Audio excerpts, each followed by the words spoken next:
지금까지 수많은 기독교회와 기독교 역사 속에서 많은 핍박이 있었습니다. 교회 밖에서의 핍박이 있었고 또 교회 안에서 여러 가지 시험도 많이 있었습니다.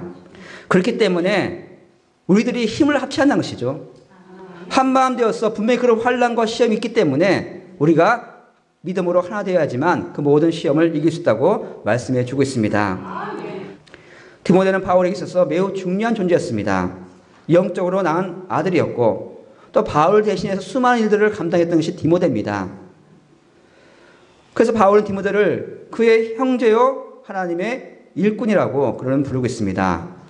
아직 어리고 바울의 제자인 디모데를 바울은 자신과 같은 위치에 올려놓고 나의 형제고 나의 동역자라고 그렇게 표현해주고 있습니다. 더 나아가서 바울은 디모데를 나의 동역자가 아니라 하나님의 일꾼이라고 이렇게 부르고 있습니다. 우리 모든 그리스도인들은 하나님과 함께 일하는 일꾼들입니다.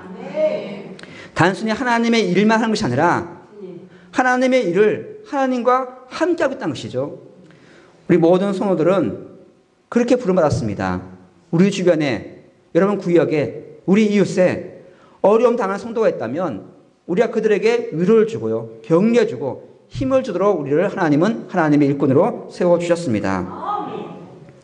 디모데가 가서 해야 할 가장 첫 번째 일은 무엇이냐면 믿음을 굳건하게 하는 것이죠. 교회에 처음 나온 사람들을 믿음으로 바로 세우는 일을 한다는 것이죠. 신앙의 깊이가 약해지면요, 어떤 어려움이나 환난이 오면 넘어집니다.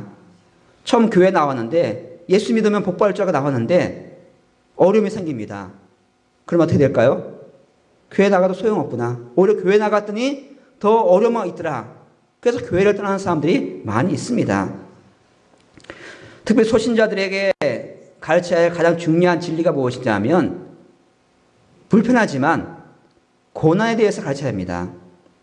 예수 믿고 구원받고 하나님의 자녀가 되었지만 반드시 고난도 함께 온다는 것을 가르쳐야지만 그들이 어려움을 당할 때 이것은 당연한 것이구나, 그렇게 이겨낼 수 있다는 것이죠.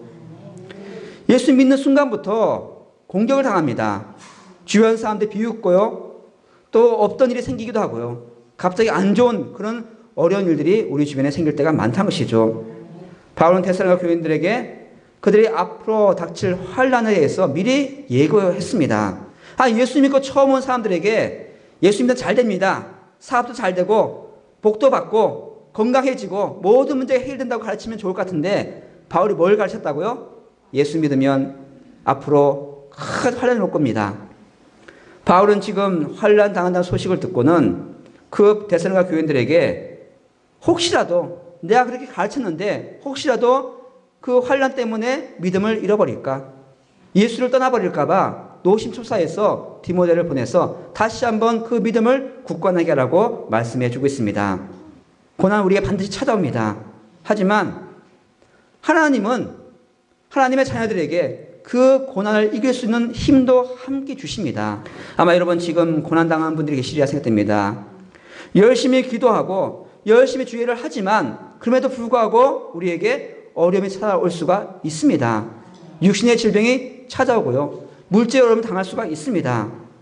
오히려 내가 정말 열심히 주를 섬기는데 고난이 온다면 내가 예수님을 잘 믿고 있구나, 그게 바로 증거라고 성경 말씀해 주고 있습니다. 악한 사탄 마귀가 가장 싫어하는 것은 우리가 예수 잘 믿는 것입니다. 어떤 방법을 다 동원해서 우리가 예수 못 믿게 하는 것인데 육신의 질병으로 우리에게 공격하기도 하고요, 물질의 어려움을 우리에게 주기도 하고 심지어는 가족 간의 불화가 일어나기도 하고요, 또는 교회 안에 여러 가지 어려움이 발생하기도 합니다. 그래서 빨리 교회를 떠나도록, 빨리 예수를 믿는 것을 포기하도록 그렇게 항상 우리를 공격하고 시험한다는 것이죠. 하지만 우리는 이미 알고 있잖아요. 우리는 이미 계약했습니다. 예수 믿으면 고난도 온다, 예수 믿으면 시험도 온다, 그걸 알기 때문에 환난이 오면 오히려 기뻐하라고 성경 말씀해 주고 있습니다. 특히 하나님의 일꾼으로 부름받은 우리들은 나 자신이 먼저 그 고난을 이겨내야 합니다. 그리고 그 이긴 믿음을 가지고 연약한 성도를 도와줄 필요가 있습니다. 우리 항상 영적인 전쟁 중에 있습니다. 이 영적 전쟁을 치는 군사들에게 가장 필요한 것은 뭐냐면 훈련입니다. 기독교인들은 항상 말씀으로 훈련받아야 됩니다. 말씀이 우리를 무장시키고 말씀이 우리를 생명의 길로 인도하는 줄 믿습니다. 그리고 훈련과 동시에 필요한 것이 뭐냐면 우리 항상 영적인 전쟁 중이잖아요.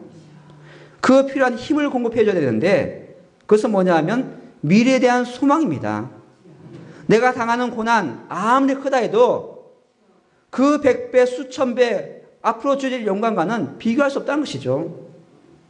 하나님과 함께 일하는 일꾼들은 믿음 안에서 서로 견고하게 세워주고 믿음 안에서 서로 위로해주고 믿음 안에서 서로 붙들고 흔들지 않는 그런 모습을 우리에게 보여줘야 할 줄 믿습니다. 예수님과 함께 고난 당하는 것이 우리의 일입니다. 하지만 고난 때문에 넘어지는 것이 아니라 오히려 그 고난 때문에 오히려 힘을 얻고 야, 내가 주님과 함께 일을 하고 있구나. 내가 하나님의 일꾼이구나. 그런 믿음을 가지고 기뻐할 때 교회가 온전히 세워지고 하나님께 기쁨이 될 줄 믿습니다.